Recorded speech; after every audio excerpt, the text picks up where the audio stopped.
Bien, buenos días, Iglesia. Bien. ¿Cómo estáis? Bien. Lo noto un poco triste, bien. ¿Bien o regular? Bien. Bueno, eso ya está mejor. Bien, esta mañana tenemos un tema muy interesante, que por cierto, no sé si me tenéis que poner aquí algo, no es necesario, ¿no? Vale. Entonces ya iréis pasando, ¿vale? Entonces aquí va a aparecer en la pantalla, vamos a ver si aparece, que Dios revela el origen de los cielos y de la tierra. Muy bien.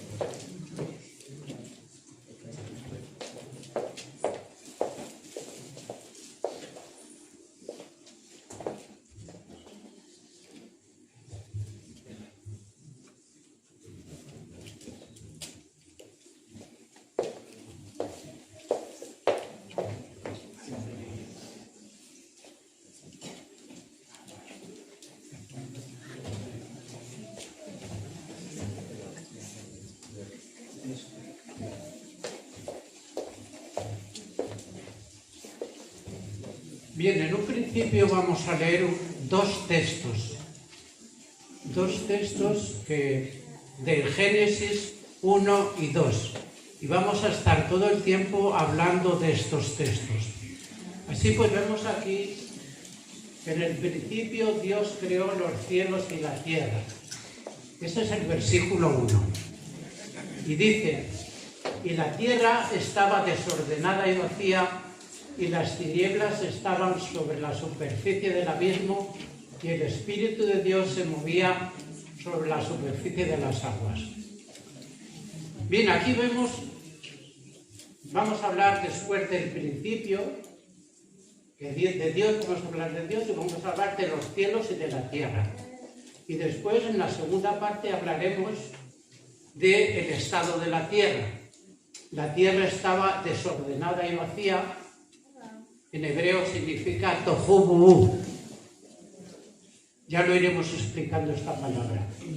Pero prestad atención, las tinieblas estaban sobre la superficie del abismo. Las tinieblas y el abismo, vamos a ver que tienen que ver con Satanás. Y tenemos que comprender porque Satanás nos va a atacar a través de esa oscuridad que va a sembrar.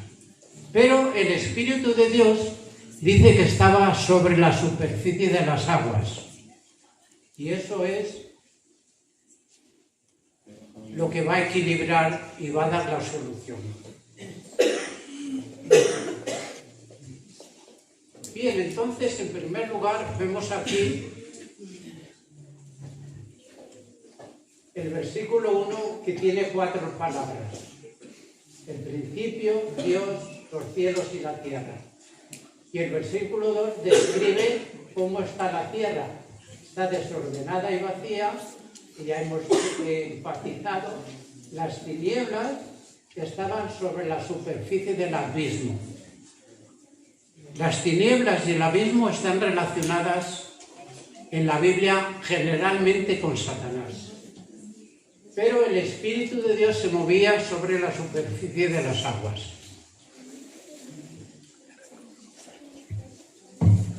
Vale, ya lo cojo.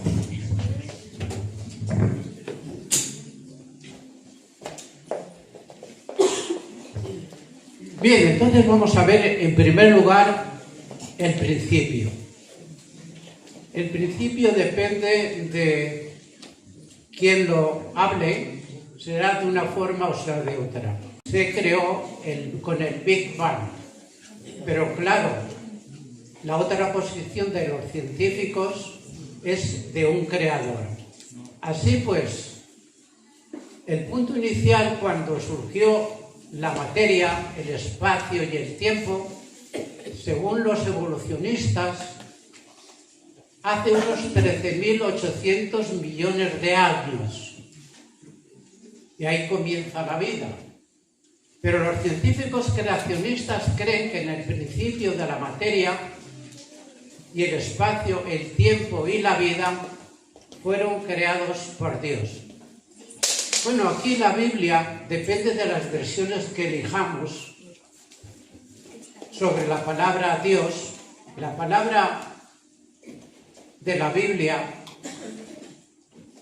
que traducen Dios, que siempre lo traducen por Dios, esta palabra significa el creador.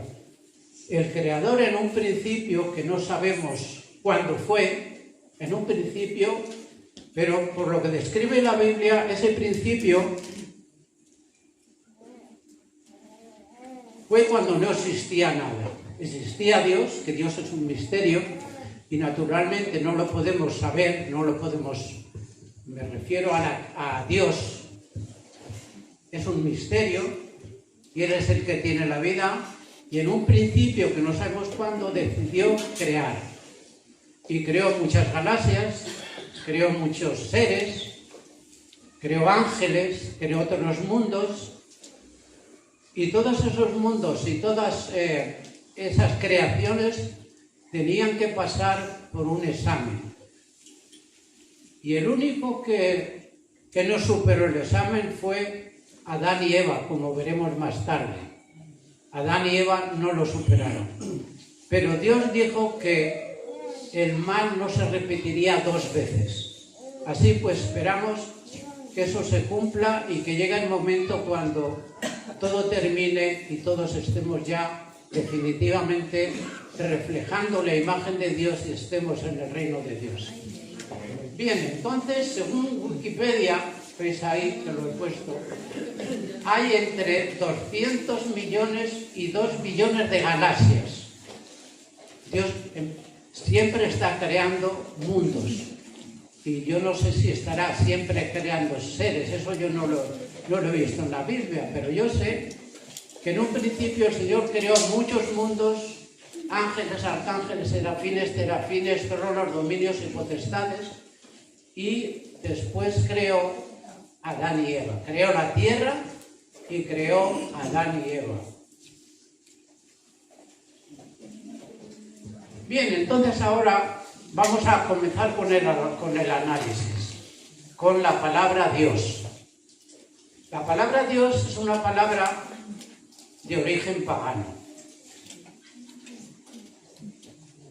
Viene generalmente de los egipcios y los egipcios la pasaron a los griegos. Y bueno, creo, si no recuerdo mal, aparece esta palabra en la Biblia más de 2.300 veces aparece. Muchas veces. Pero esa palabra las versiones la ponen como Dios, en la Biblia significa, la Biblia es Elohim. Y Elohim, ¿qué quiere decir? Elohim significa el Dios creador, el todopoderoso, el que ha creado todos los seres vivientes en el universo. Entonces diferenciamos esa palabra Elohim de Dios y decimos como es una palabra que las versiones la han puesto ahí, traduciendo correctamente posiblemente para acercarse un poco más a la comprensión del paganismo. Yo no lo sé eso, pero seguramente que la han traducido, hay multitud de versiones y todas esas versiones traducen menos alguna Biblia francesa que traducen por el Eterno, como vamos a ver después. Bien, entonces aquí dice que Dios revela a Moisés sus atributos. Y como digo, alguna versión francesa la traducen por el Eterno. Y lo vemos aquí en la conversación que tiene Dios con Moisés cuando Dios llama a su pueblo a salir de Egipto y llama a Moisés para que los libere de la opresión. Entonces Moisés le hace una pregunta a Dios. Y si Faraón me dice, ¿cómo te llamas?, ¿qué le responderé? ¿Y qué le responde? ¿Recordáis que le responde el Señor? Yo soy el que yo soy. Bueno, esta palabra los judíos la han traducido por Yahvé, no, perdón, por Jehová, y las versiones católicas la han traducido por Yahvé. Ay. Sí, perdón.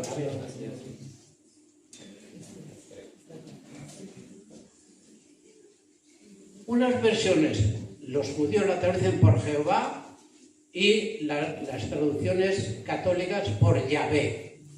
Significa lo mismo, pero tratan de transmitir un mensaje diferente.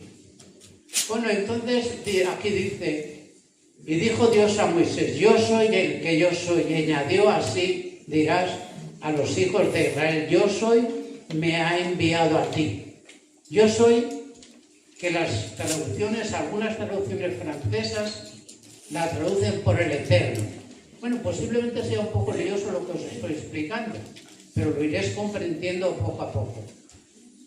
Hay en la Biblia, hay solamente una Biblia, que la Biblia la ha revelado Dios a los profetas en hebreo y en griego. Pero después, toda la gente de los traductores, pues han traducido esas palabras de una forma diferente, pero no vamos a hablar ahora de eso. Ya en otro momento hablaremos para ver, por ejemplo, el Shaddai, que significa el Dios Todopoderoso. Y hay muchas expresiones que Dios se revela en cada momento para transmitir un mensaje. Bien, entonces dijo Dios a Moisés, así dirás a los hijos de Israel, el Señor Dios de vuestros padres, el Dios de Abraham, el Dios de Isaac y el Dios de Jacob me ha enviado a vosotros. Este es mi nombre para siempre, y con él se hará memoria de mí en las generaciones. O sea que Dios se revela aquí con un nombre, pero las versiones de las traducciones que hay lo traducen de una forma diferente. Pero yo me quedo con la traducción de la Biblia francesa que dice el Eterno. Yo soy el Eterno, el que existe por siempre. Así me recordaré. Bien, entonces aquí te digo cuándo Dios creó a los ángeles. Bueno, pues no lo sabemos. En un principio comenzó a crear, pero por lo que se ve en Génesis 3, del 1 al 5, vemos que los ángeles ya existían antes de crear al hombre.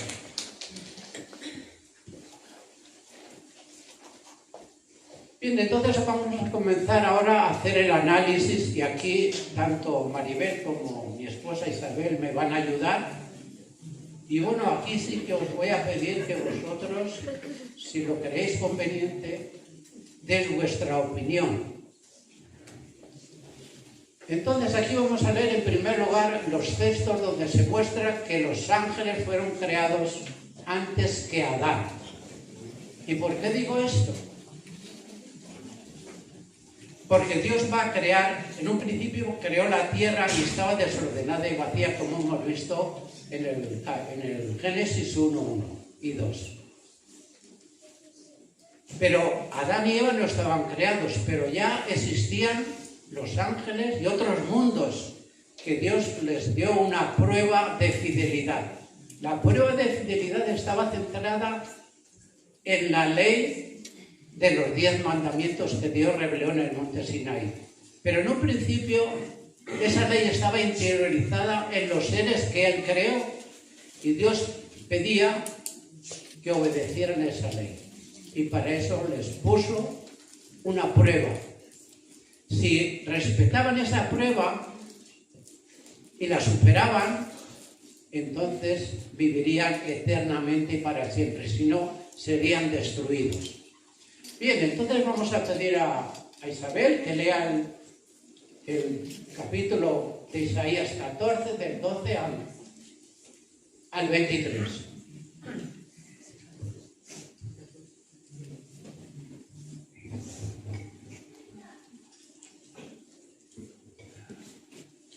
Isaías 14, del 12 al 23.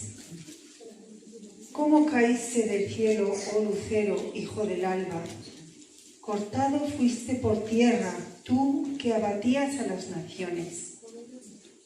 Tú que decías en tu corazón, subiré al cielo, por encima de las estrellas de Dios, levantaré mi trono y en el monte de la reunión me sentaré en el extremo norte. Sobre las alturas de las nubes subiré y seré semejante al Altísimo. Mas tú has sido derribado hasta el Seol, a lo profundo del abismo. Se inclinan hacia ti los que te ven, te contemplan diciendo: ¿es este aquel varón que hacía temblar la tierra, que sacudía los reinos? Que puso el mundo como un desierto, que asoló sus ciudades, que a sus presos nunca abrió la cárcel. Todos los reyes de las naciones yacen con honor, cada uno en su morada.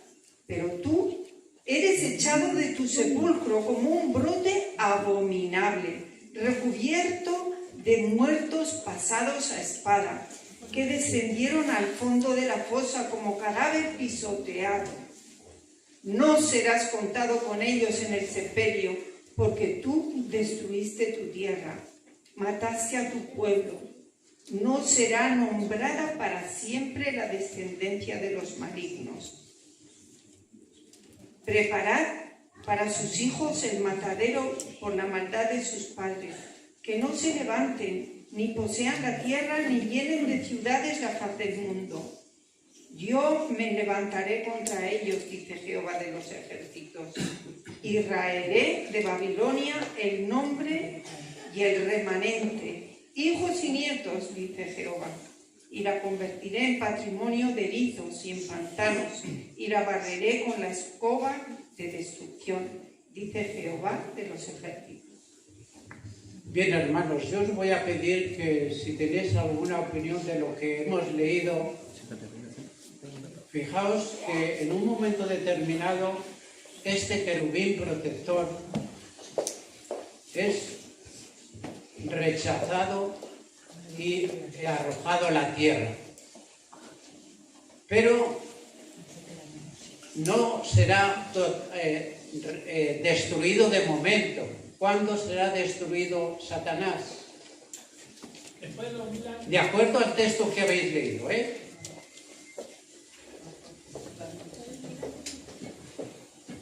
Según Apocalipsis, después de los 1000 años. Después de los 1000 años, ¿sí? Fijaos bien que, de acuerdo a lo que hemos dicho antes, a la evolución, hay 6000 años, dicen, que Dios, llevamos 4000 años antes de Cristo y 2000 años después de Cristo. Esto es lo que tiene de vida la tierra. Después viene el milenio, pero Satanás todavía está vivo. Al final de los 1000 años, Dios resucitará a todos, pero nosotros ya estaremos en la Nueva Jerusalén o en otro mundo.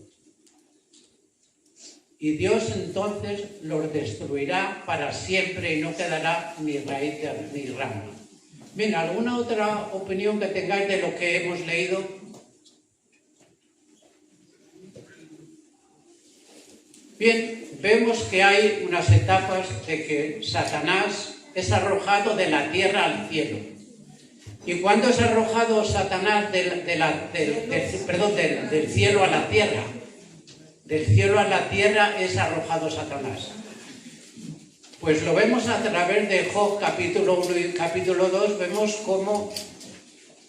cómo Dios le da un desafío a Satanás y Satanás les desafía a Dios.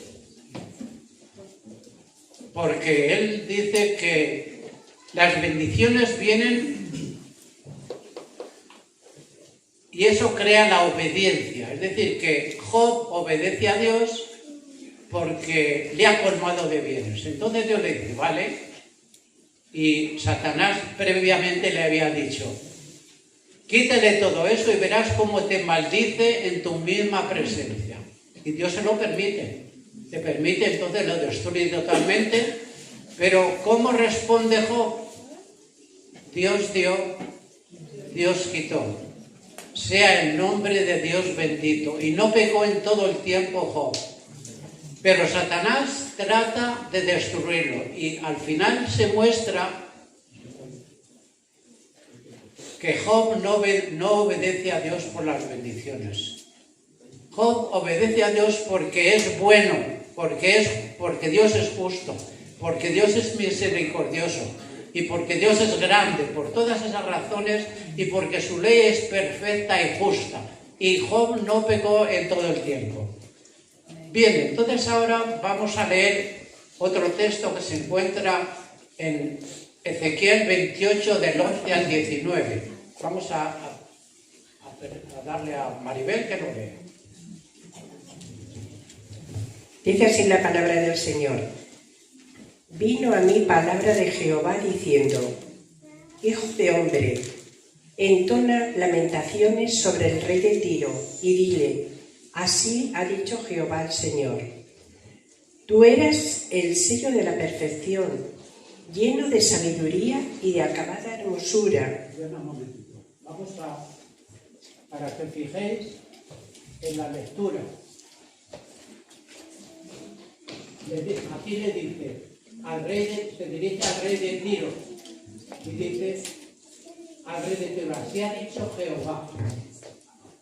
Pero veréis poco a poco en esta lectura que vamos a hacer que el rey de Tiro representa a Satanás, porque es imposible que el rey de Tiro refleje todas estas características. Dice aquí, fijaos, tú eres el sello de la perfección, lleno de sabiduría y acabado en hermosura. Vamos a ir leyendo texto por texto y veréis que se refiere a Satanás, el querubín protector de alas desplegadas. Y el querubín protector de alas desplegadas solamente hay uno, que es el ángel que creó las tinieblas. Seguimos el siguiente texto. En Edén, en el huerto de Dios estuviste. De toda piedra preciosa era tu vestidura, de cornelina, topacio, jaspe, crisólito, berilo y ónice, de zafiro, carbuncio, esmeralda y oro. Los primores de tus tamboriles y flautas fueron preparados para ti en el día de tu creación. Fijaos bien, hermanos. ¿Dónde estaba? Recordad que se refiere al rey de Tiro, porque está encarnando a Satanás. Y estaba en el huerto de Dios. Fijaos cómo estaba vestido.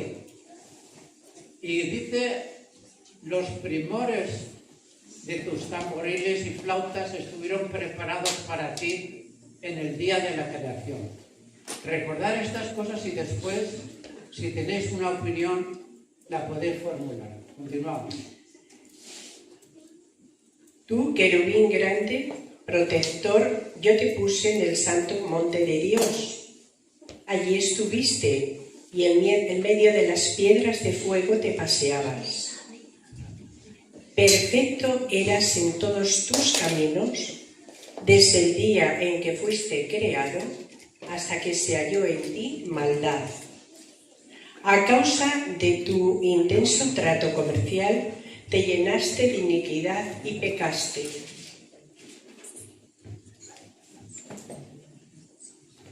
Por lo cual yo te eché del monte de Dios y te arrojé de entre las piedras de fuego, querubín protector. Se enalteció tu corazón a causa de tu hermosura, corrompiste tu sabiduría a causa de tu esplendor. Yo te arrojé por tierra y delante de los reyes te pondré por espectáculo.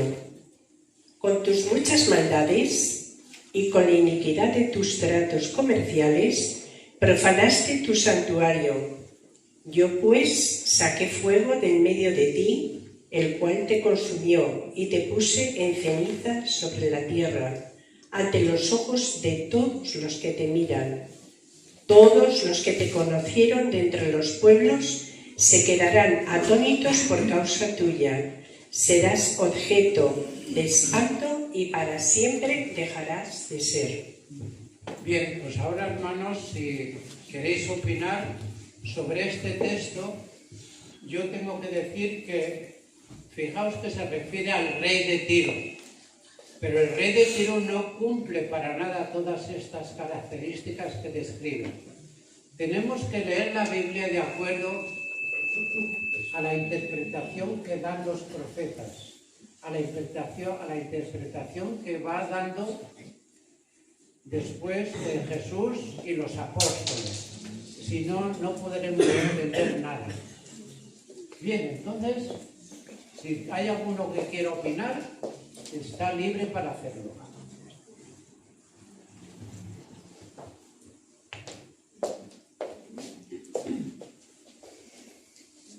Bueno, veo que no hay opiniones, ¿verdad? Bien, entonces vamos a pasar a la siguiente.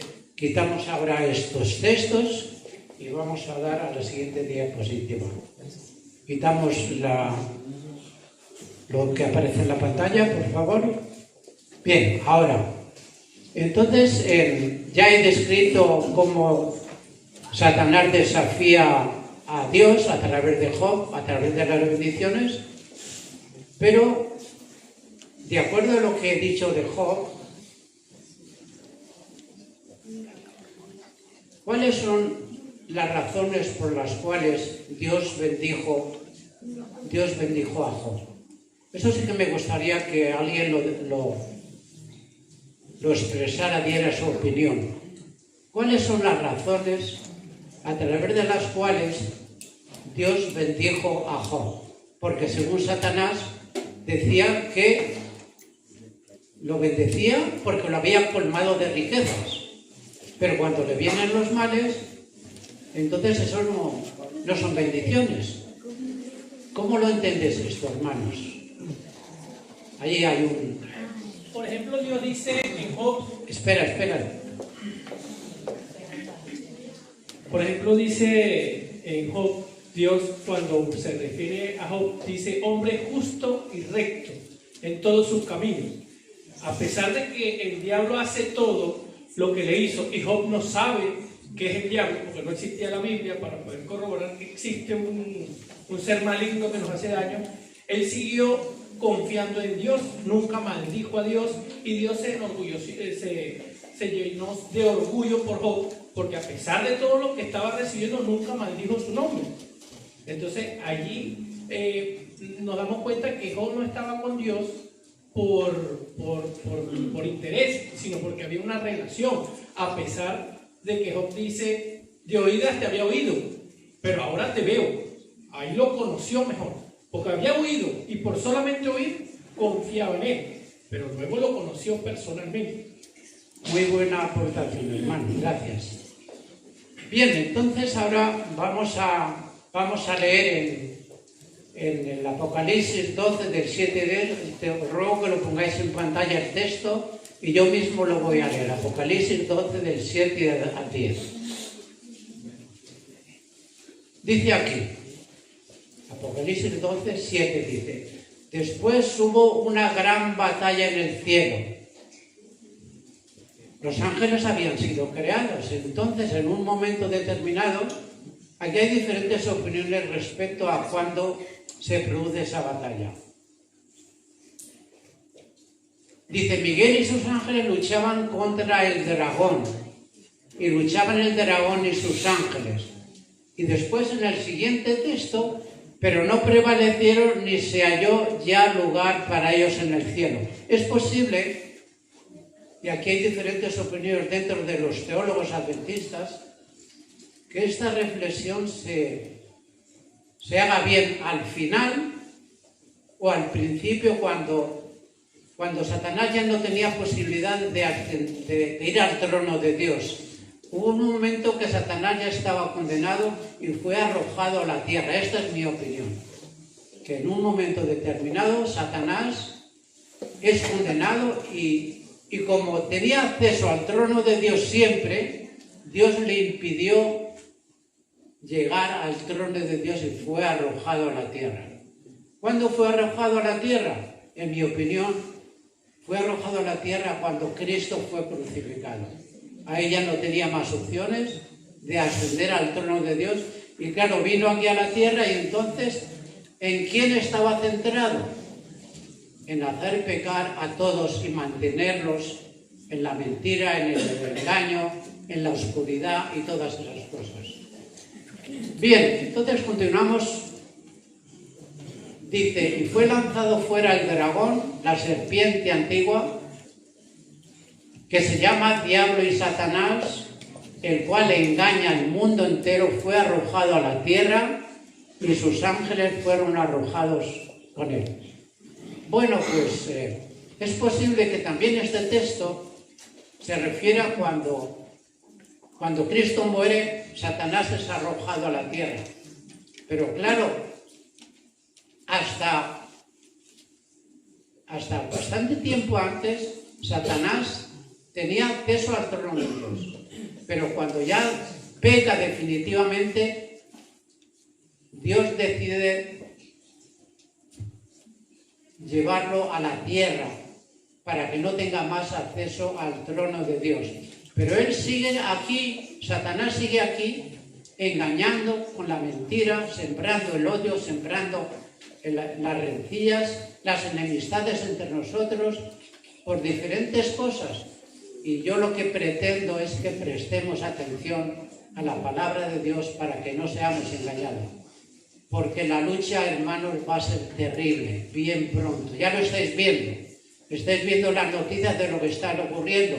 Uno dice una cosa, el otro dice otra. Y la guerra final será tremenda. He dicho al principio cómo se encontraba la tierra. Con una palabra hebrea. No sé si la reconocéis. ¿Cómo se encontraba la tierra? ¿La podéis decir en castellano? Desordenada y vacía. Esa palabra en hebreo es tohu bohu. Tohu bohu, que solamente aparece ahí en el Génesis y en Jeremías, que la vamos a citar. La tierra volverá a ser tohu bohu, pero nosotros estaremos de camino en el cielo. Amén. Y claro, para esto, hermanos, necesitamos mucha fe, mucha confianza en Dios y mucho conocimiento de la palabra de Dios. Los que no tengan conocimiento de la palabra de Dios serán engañados. O se guiarán por unas teorías o por otras. Pero al final, aquellos que no tengan conocimiento de la palabra de Dios serán engañados. Bien, pues vamos a quitar este texto ya y vamos a dejar el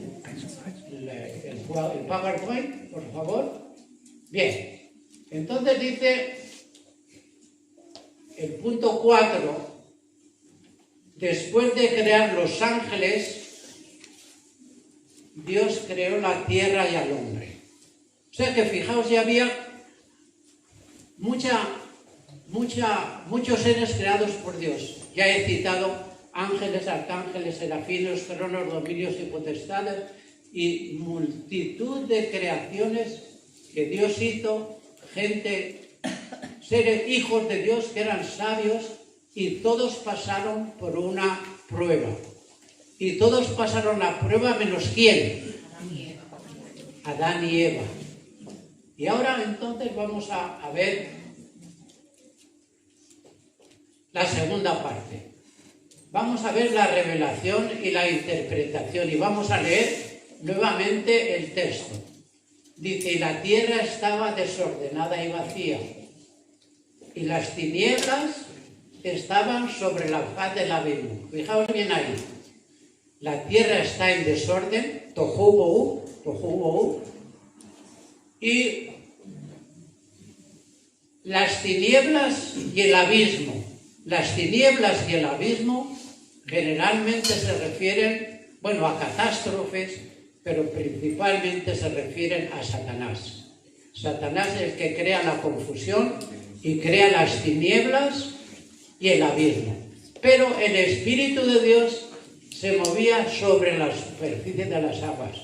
Es Dios al final el que va a poner el orden, va a crear una nueva tierra y naturalmente esa tierra que cree junto a sus hijos, que somos nosotros, que somos pecadores, nos va a hacer y nos va a recrear a su imagen y semejanza. Pensad muy bien, hermanos, el alcance a través de Cristo que propone Dios, crearnos o recrearnos a su imagen y semejanza. Bien, entonces leemos un poquito más lo que estábamos. La tierra estaba sin orden y vacía, las tinieblas cubrían la superficie del abismo y el Espíritu de Dios se movía sobre la superficie de las aguas. Es decir, aquí hay 3 puntos que vamos a comentar. Sin orden y vacía, tohu. Vamos a leer, y voy a pedir que pongáis el texto en la pantalla, Jeremías 4, 21 al 27. Y vamos a pedir a Isabel que lea Jeremías 4, 21 y 27. Este texto que vamos a leer solamente aparece en el Génesis y aquí. Jeremías 4, 21 al 27. ¿Hasta cuándo he de ver bandera, he de oír sonido de trompeta? Porque mi pueblo es necio, no me conoce, son hijos ignorantes y no tienen entendimiento, sabios para hacer el mal, pero para hacer el bien no tienen conocimiento. Miré a la tierra y he aquí que estaba asolada y vacía, y a los cielos y no había en ellos luz. Miré a los montes y he aquí que temblaban, y todos los collados se cimbreaban. Miré y no había hombre, y todas las aves del cielo se habían ido. Miré y he aquí el campo fértil era un desierto, y todas sus ciudades eran asoladas ante la presencia de Jehová, delante del ardor de su ira. Porque así dice Jehová: toda la tierra será asolada, pero no la destruiré del todo. Por esto se enlutará la tierra y los cielos arriba se oscurecerán, porque hablé, lo decidí, y no me he arrepentido ni desistiré de ello. Bien, muchas gracias. Volvemos al PowerPoint, por favor. Pero aquí nuevamente os voy a preguntar. Este texto solamente aparece en Génesis 2. Génesis 1, 2. Ahí solamente aparece. Y marca el estado de la tierra. Entonces, según comparáis estos 2 textos de Jeremías y el de Génesis 1, 2, ¿cuándo volverá a estar en este estado la tierra? ¿Podéis responder? Si no, yo lo responderé, claro. ¿Cuándo volverá a estar la tierra en este estado?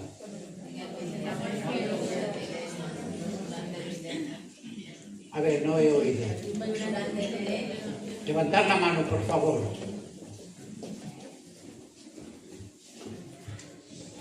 Durante el milenio, pastor. Durante el milenio se supone que esto está desordenado y ya nosotros estaremos con el Señor en otra parte, como dice usted, sea en la Nueva Jerusalén o en otro mundo, pero esto va a estar desordenado y vacío hasta que venga la destrucción. A ver, ¿cuántos están de acuerdo con la interpretación de la hermana de lo que hemos leído? ¿Puedo ver las manos? ¿Cuántos estáis de acuerdo? Pues no veo que levantáis las manos muchos. Eso significa que tendréis que estudiar más la palabra de Dios para ver si yo estoy contando un cuento, estoy interpretando por mi cuenta y una mentira, o realmente lo dice la palabra de Dios. Ahí yo os mando una tarea que la tenéis que investigar y tenéis que repetir y repetir una y otra vez. Allí hay un hermano que quería hablar. A ver, por favor, lleváis.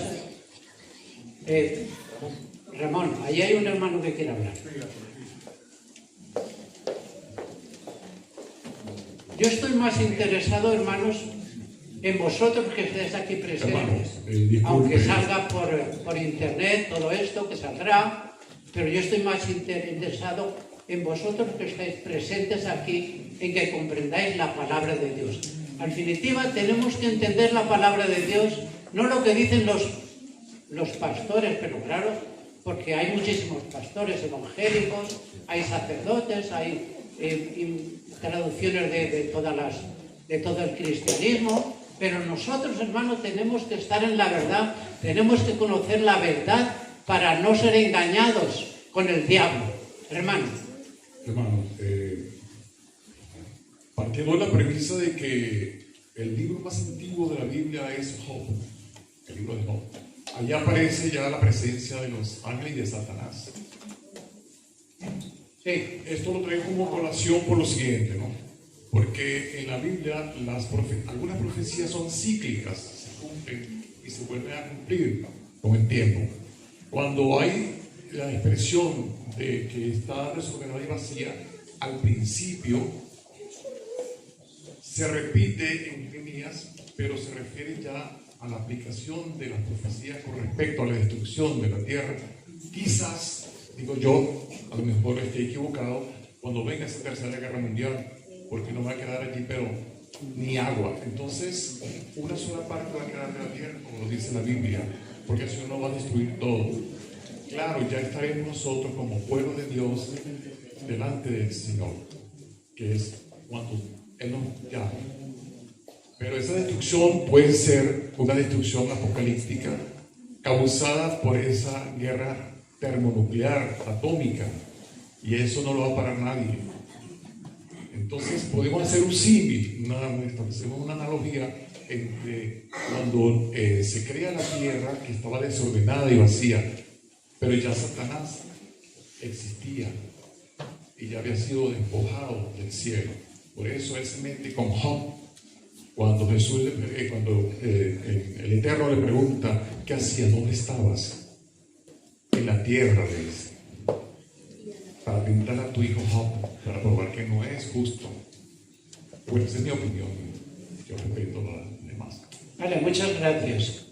Bien, vamos aquí el punto 2, que veis el punto 2, la tierra, ¿cómo estaba? Bueno, pues si no vamos a leer Génesis 7, 11 y 8, 2, pero ahí se describe como el abismo, que significa tejón, es decir, lo mismo que al principio el diluvio creó esa situación de desorden. ¿Por qué? Por el pecado de los seres humanos. Eso es lo que creó el diluvio.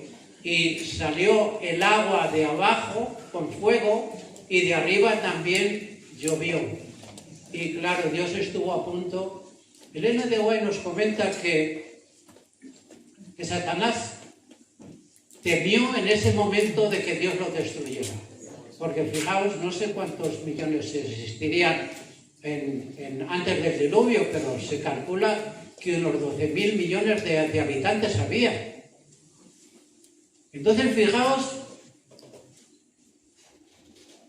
¿por qué Dios de esa forma destruyó a toda la humanidad menos a 8 personas? Y claro, después de los que quedaron, todavía siguieron con el pecado.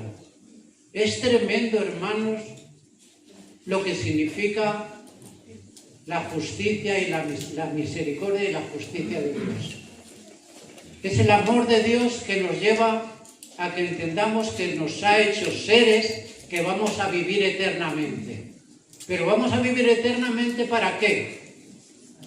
¿Para que pequemos otra vez? Los profetas nos dicen que el mal no surgirá 2 veces. Entonces, hermanos, prestemos atención, tenemos que guiarnos y aceptar la sangre de Cristo total y completamente, sabiendo que Él nos va a transformar a su imagen y semejanza. Pero claro, nosotros tenemos algo que hacer, y ese algo que hacer es creer en su justicia, y confiar totalmente por la fe en el sacrificio que Él ha hecho por nosotros. Bien, entonces aquí después nos dice el Espíritu de Dios, la divinidad, que es el Padre, el Hijo y el Espíritu Santo. Es así como se refleja lo que es Elohim. Elohim, que es el Dios creador, es el Padre, el Hijo y el Espíritu Santo, como podemos leer, por ejemplo, vamos a pedirle a Maribel que nos lea en Juan 1, del 1 al 14, y lo podéis poner en pantalla, pero lo leemos rápidamente, pero fijaos aquí, que aquí se está refiriendo al Dios encarnado. Y esto es la palabra de Dios, no lo digo yo. Tenéis que prestar atención a lo que dice la palabra de Dios, no a lo que dicen los intérpretes como yo o los pastores, sea quien de la iglesia que sea. Tenemos que guiarnos, hermanos, por la palabra de Dios. Este es uno de los textos que más confirman la divinidad de Cristo, aunque hay muchos más. En el principio era el verbo estaba con Dios y el verbo era Dios, no un Dios. Este estaba en el principio con Dios. Todas las cosas por medio de Él fueron hechas, y sin Él nada de lo que ha sido hecho fue hecho. En Él estaba la vida, y la vida era la luz de los hombres. La luz resplandece en las tinieblas, y las tinieblas no lo dominaron. Hubo un hombre enviado por Dios, el cual se llamaba Juan.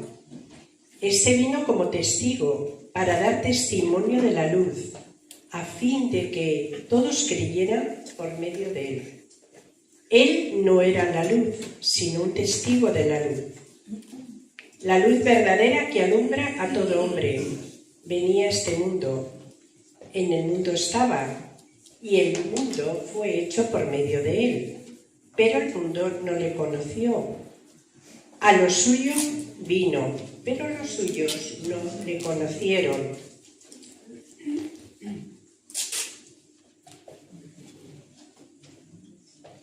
Mas a todos los que le recibieron, a quienes creen en su nombre, les dio potestad de ser hechos hijos de Dios.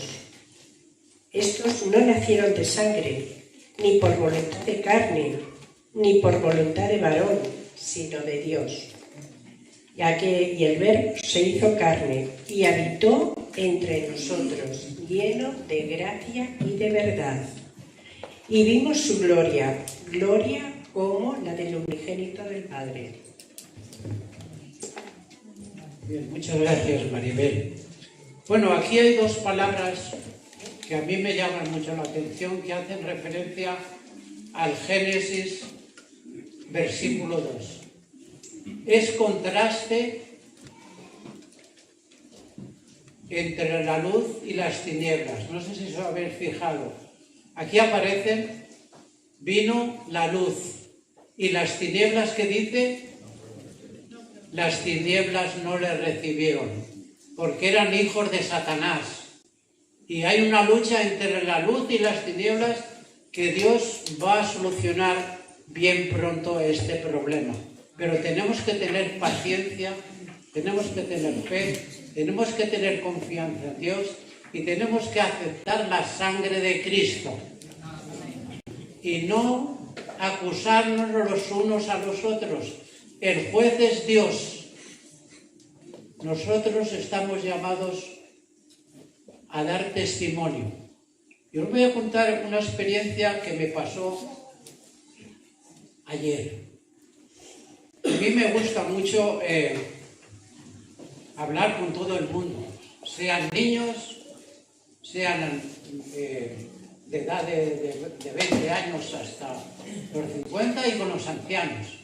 Allí en la Laguna de Doyle, donde vivo, cuando paseo por allá, le pregunto a todo el mundo. Y ayer vi que había sentado un joven en un banco cerca de mi casa y había dos jovencitas sentadas en el suelo. Y yo, estaban hablando entre ellos y les dije, ¿me permitís que os haga una pregunta? Y dice, sí. aparecía un sol espléndido. Digo, ¿quién pensáis que ha creado el sol, la luna, las estrellas y vuestra vida? Y el joven saltó, Jesucristo. ¡Qué maravilla! Pero ahora vienen las tinieblas. Las chavalas que estaban allí, que deberían tener entre 16, 17 años, no más tenían, soltaron una carcajada impresionante. Y digo, sí, ciertamente, Jesucristo ha creado el sol, la luna y las estrellas, y a vosotras os ha creado. Las chavalas se levantaron y querían irse. Yo les dije, no os preocupéis, yo ya me voy. Yo deseo que el Señor te bendiga, le dije a él. Bueno, las chavalas vinieron, yo me marché, y las chavalas vinieron detrás de mí, mofándose a carcajada y riéndose. Bueno, pues yo os digo esta experiencia porque yo veo ahí la luz en este jovencito y las tinieblas en estas jovencitas. Yo ya me callé y no dije nada. Pero hablad con la gente y preguntarles quién creó el sol, la luna y las estrellas. Y vuestra vida, y veréis que hay dos posiciones. Unos salieron del Big Bang, de la materia que llaman la materia, la energía, la luz, que dicen ellos, y los otros dicen que Dios nos creó. Esa palabra Dios, que significa el creador, significa Elohim. Elohim nos creó, pero nos ha creado para que reflejemos su imagen y su semejanza. Bien, vamos a avanzar otro poco y ahora vamos a ver el Espíritu de Dios, la divinidad que refleja el Padre y el Hijo. Pero vamos a poner en 2 de Corintios 13 y 13. Pantalla, por favor.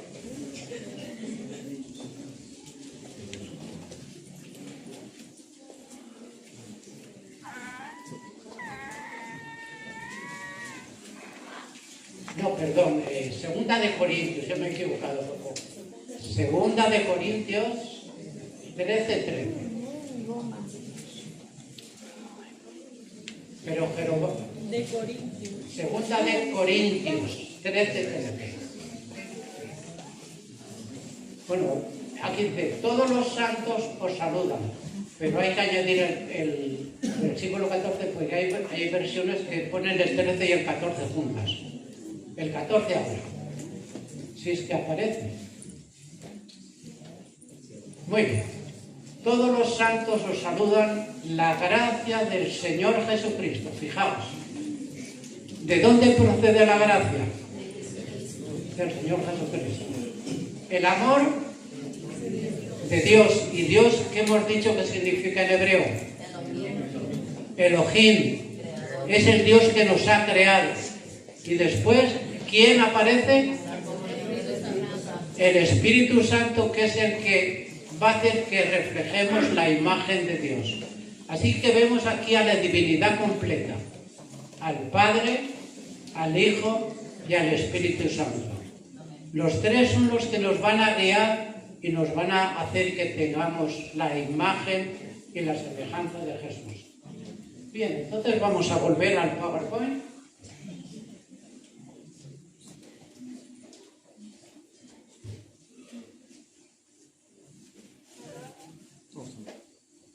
Bien, ahora vamos a hacer un resumen ya rapidito,